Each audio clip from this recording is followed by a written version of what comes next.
Cinema story అసంటి ముచ్చట చెప్తా. ఇసొంటి చాలా మాటలు సినిమాలలోనే అవుతుంటాయి, కానీ బయట కూడా సినిమాలను మించిన సీన్లు జరుగుతూ ఉంటాయి. ముచ్చటేందంటే 10 ఏళ్ల కిందట ఒక పెద్దవ్వ కనబడకుండా పోయిందోళ్ళ. ఇంట్లోళ్ళు చుట్టాలు గిట్టాలు అంతా దేవులాడిర్రు, దొరకలే.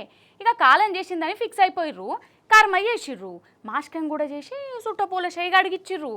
అప్పుడే ఏమైందంటే పూలవాన గుర్తాంది గీ పెద్దమ్మ మీద. ఎందుకంటే చచ్చిపోయింది అనుకున్న మనిషి మళ్ళా బతికొచ్చిందోల్లా. అరే అవ్వంటే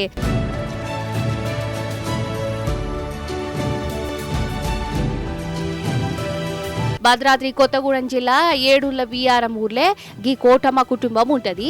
పెన్మిటి అప్పట్లనే కాలం చేసిండు. 3 పిల్లలు, పాపం ఒకతే. కైకిల్లికి పోయి కుటుంబాన్ని సాధింది. పిల్లలు పెద్దగైర్రు, ఎవరు బతుకు వాళ్ళు బతుకుతుర్రు. కానీ అంతలో ఏమైందో ఏమో గాని ఈ కోటమ్మ దిమాకులు నా కెమికల్లు జర ఎటమటం చేసినట్టున్నాయి. అప్పుడప్పుడు కయాలు తప్పుతుందట. గట్లనే కయాలు తప్పి ఇంటితో ఓమార్చింది. ఇంట్లోలు దేవులాడిర్రు.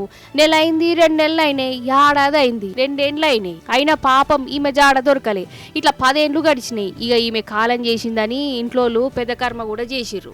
అయితే 10 ఏండ్ల కిందట ఇంటికెళ్లి తప్పిపోయిన ఈ కోటమ్మనట నడుచుకుంటా మహారాష్ట్ర దిక్కు పోయిందట. ఆడ కొందరు పుణ్యాత్ములు ఆమెను ఆశ్రమంలో వేసిర్రు, ట్రీట్మెంట్ కూడా చేసిర్రు. ఇక పండ్ల పని ఏ ఊరు, నీ పేరేంది అని ఎంక్వైరీ చేసిన వరకల్లా చిన్నగా చెప్పిందట. ఇంకేమున్నది, ఈ అన్నం ఫౌండేషన్ వాళ్ళు ఈ తల్లిని బిడ్డల కాడికి తీసుకుపోయే ఉపాయం చేసిర్రు. ఆమె ఇంటి అడ్రస్ కనుక్కొని కాలం చేసింది అనుకున్న ఈ తల్లిని కొడుకులు బిడ్డల చేతిలో పెట్టిరు. అగో తల్లిని చూసుడుతోనే వీళ్ళు చూడు సంబరంలా కండ్ల పొంట నీళ్ళు ఎట్లా పెట్టుకుంటురో. ఇక రాదనుకున్న తల్లి ఇంటికి వచ్చే వరకల్లా వీళ్ళది ఒక సంతోషమానోళ్ళ.